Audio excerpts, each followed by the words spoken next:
Hi, this is George Pradle for Caribou Art Gallery. Today I've got Tammi Otis with me at the Birds of Magic show. So I just wanted to get a few minutes here and ask Tammi a little bit about her inspirations. I noticed that when looking at your pieces, there's a lots and lots of ravens in it. So what draws you to ravens versus other types of birds? I like any of the corvid family, and ravens are just one part, ravens and crows, because they're so smart. They're in the same family as magpies and camp robbers and blue jays. And they're just, like I said, they're such a smart bird. They even imitate other birds' sounds. And they can crack open nuts. They even have been caught using tools on film. Yes, and that just fascinates me. Well, because if we're looking at a couple of these pieces, it's great. We've got the albino raven over here. Then that one is already sold. So unfortunately, folks, that one's gone. But we've got the other pieces here, and it is kind of whimsical with some of these. Now, one of these, is this a bubble that we've got up here, or is that the moon that the raven's actually trying to catch there? No, it's not the moon. It's just an orb. I really have an affinity for anything that is circular, and so orbs figure pretty heavily in most of my work. It's going to have something round in it. And I just started painting them as kind of glass.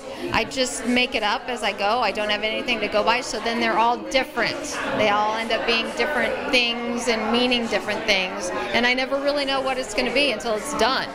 Well, tell me a little bit about the medium that you work in, because one of the things that I noticed, because I have the good fortune to photograph some of your stuff, is it's a bit glossy.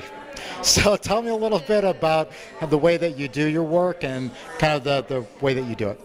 Well, I start out with a monochromatic grisaille, essentially. I work with just a brownish color. It's sap green and alizarin crimson, and I wipe out all my lights. I paint that over the whole thing and wipe out all the places where I want it to be light. And then I paint in glazes, which is I mix the oil paint with a traditional medium, Damar varnish and turpentine and stand oil. And I mix it with that, and that makes it transparent.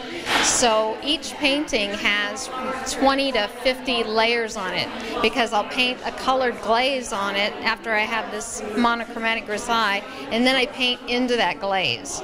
So it's kind of like doing the orbs. I never really know exactly what I'm going to get. Sometimes it's a surprise, sometimes it's very predictable, but it's always shiny because I'm painting so many layers on it, and it does have the varnish in it. Yeah, I'd say shiny is a little bit of an understatement. Yeah, and I have gone over them with, you can use turpentine sometimes, and kind of burns the surface and makes them not as shiny, but people seem to really be drawn to the shine, so I don't mess with it a whole lot. I really just leave it however it's going to be. No, it's fantastic, and Tammi's pieces will be up here, minus the albino bird, and we have a second one that's sold as well. The Raven Fall also sold, so Tammi's having a good night here tonight. So this is fantastic. So George Pradle for Caribou Art Gallery. Tammi, thank you very much, and it's good to see you. Thanks.